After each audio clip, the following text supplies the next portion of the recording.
The whole starting of business came as a impulsive idea. We just finished a conversation, with one of our customer while I was working with Apogee, and I had no clue, I had no plans of starting a business.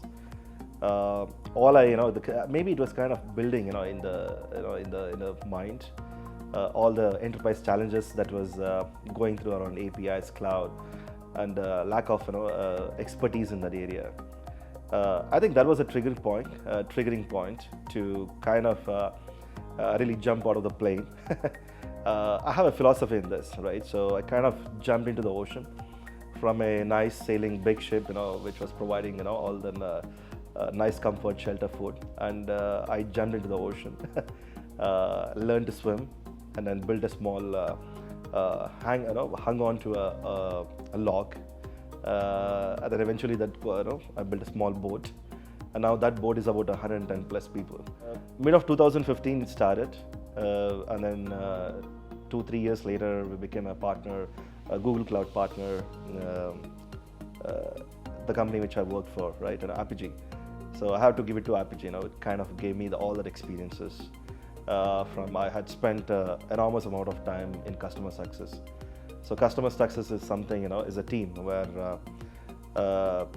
we onboard the customers post sales, provide all the solutions, understand the customer's needs, what they're looking to build, what is the problem they're trying to solve, the tackle.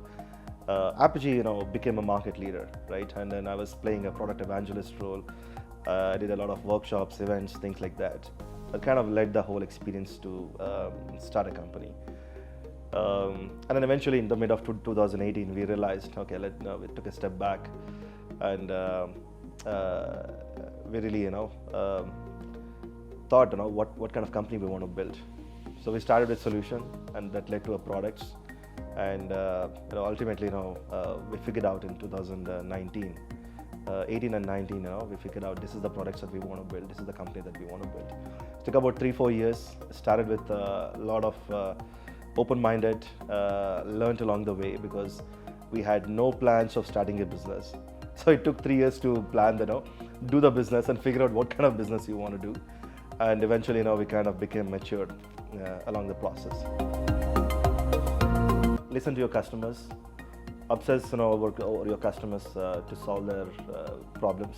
Listen to their challenges rather than listening to their feedbacks, asking for the product feedbacks, and then create the passion and inspiration to the teams that you coach.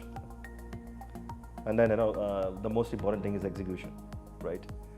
When to pace up, when to slow down, and test your products, understand how product is growing. Yeah. So 2 things. One is when customer comes back and appreciates your product. The most recent successful launches that we did is one of the top bank in the UK. It's a big conglomerate. They're present in more than 40-50 plus countries, 65 countries to be precise. And they came back and said, so yeah, thank you. You delivered, what we couldn't deliver, what we couldn't solve in 3 years. You delivered it on time, in less than 4 months of time. That is one of the biggest success. And later that year, the products which were kind of adopted by their customers, our customers partner, and they really realized the whole value of the investments they've made through our products. So that's a success for DAC. I think it's not about money, and it's not about how much deal we churned. It's about customers coming in, realizing the return on investments on their products, on their the whole investment on API program, and we made them realize through our products. So DAC DNA is, I think we become the pioneers in solving the most complex problems in the APIs and cloud. And we solved it with a very, very minimal turnaround time. And that's one of the key DNA, I would say. So both people and the tech and the knowledge, I would say, right? So it's the people that carry their knowledge, and tech we have chosen, right?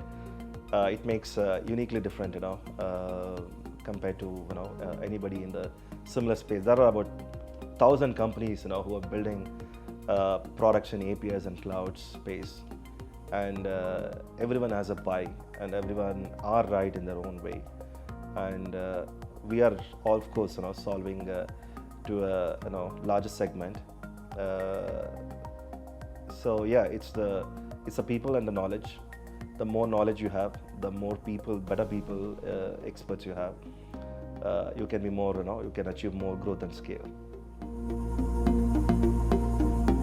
I mean, of course, everyone wants to build 100 million, or 50 million, all the numbers and everything. Apart from that, I think we want to build a sustainable business, a valuable company, a valuable products and solutions that in turn create that, values to the customers that we work with.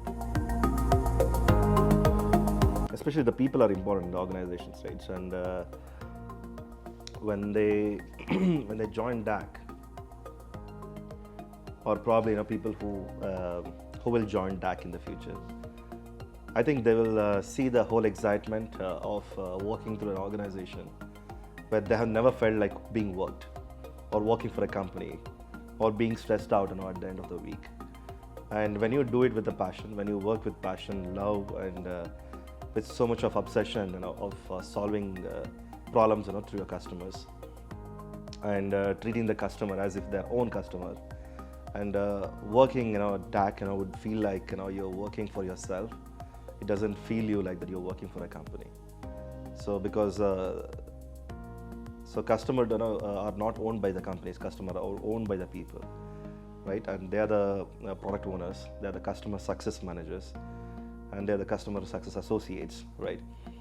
And we always strive for that customer's success, and that's our obsession.